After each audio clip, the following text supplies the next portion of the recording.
রামিসাকে ধর্ষণ এবং হত্যাকাণ্ডের বিক্ষোভ সমাবেশ চলছে মিরপুর থেকে কালশী পর্যন্ত। এই বিষয়ে সবশেষ খবর জানাতে রাজধানীর মিরপুর থেকে সরাসরি যোগ দিচ্ছেন সহকর্মী তানজিন অন্তু।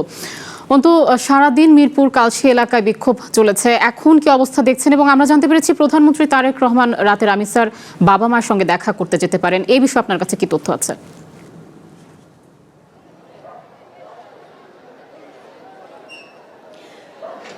আয়েশা, আমি এখন আছি রাজধানীর কালশীতে রামিসার বাড়ির সামনে। এখানে আসলে অনেক মানুষ দাঁড়িয়ে বিক্ষোভ করছেন। সন্ধ্যা থেকে এই বিক্ষোভ চলছে। কালশী মোড়ে গাড়ি ঘোড়া অবরোধ করে এই বিক্ষোভ চলছিল। এখন প্রধানমন্ত্রী তারেক রহমানের আসার খবরই কিন্তু অবরোধ স্থানীয়রা তুলে নিয়েছে। রামিসার বাড়ির পরিবারের সঙ্গে প্রধানমন্ত্রী তারেক রহমান দেখা করতে আসছেন।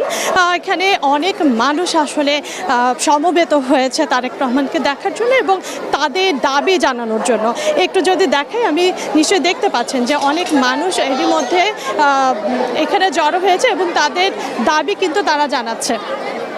প্রধানমন্ত্রী তারেক রহমান আসার জন্য এরই মধ্যে রাস্তা খালি করে দেওয়া হয়েছে এবং তিনি এসে তার পরিবারের প্রতি সমবেদনা জানাবেন এবং নিশ্চিতভাবে দ্রুততম সময়ের মধ্যে বিচারের একটি আশ্বাস দিবেন বলে স্থানীয়রা আশা করছে। এছাড়া এর আগে কিন্তু সারাদিনই অবরোধ হয়েছে। আপনারা নিশ্চয়ই জানেন যে সারা দেশেই কিন্তু রামিসার হত্যাকারীর বিচারের দাবিতে, দ্রুত বিচারের দাবিতে কিন্তু সারাদিনই এবং সারা দেশে বিক্ষোভ হয়েছে। কালশীতেও এর ব্যতিক্রম নয়। কালশীতেও সকাল থেকেই বিক্ষোভ চলছে। সন্ধ্যা থেকে তো রাস্তা অবরোধ করে পুরো এলাকায় যানজট তৈরি হয়ে গিয়েছিল এবং এতে অনেকেই দুর্ভোগে পড়েছে। প্রধানমন্ত্রী আসার খবরে কিন্তু এই যানজট কমেছে এবং এই অবরোধ তুলে দিয়েছে।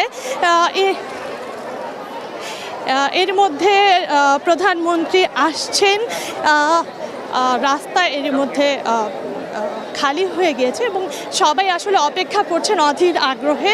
তারেক রহমান আসবেন, এখানে এসে বিচারের একটি নিশ্চিত আশ্বাস দেবেন বলে। এই ছিল আমার কাছে সর্বশেষ। অন্তু, আপনাকে ধন্যবাদ। দর্শক, রামিসা হত্যাকাণ্ডের বিচারের দাবিতে মিরপুর থেকে কালশী পর্যন্ত যেই বিক্ষোভ সমাবেশ চলছিল তারই সবশেষ জানাচ্ছিলেন আমাদের সহকর্মী তানজিন অন্তু।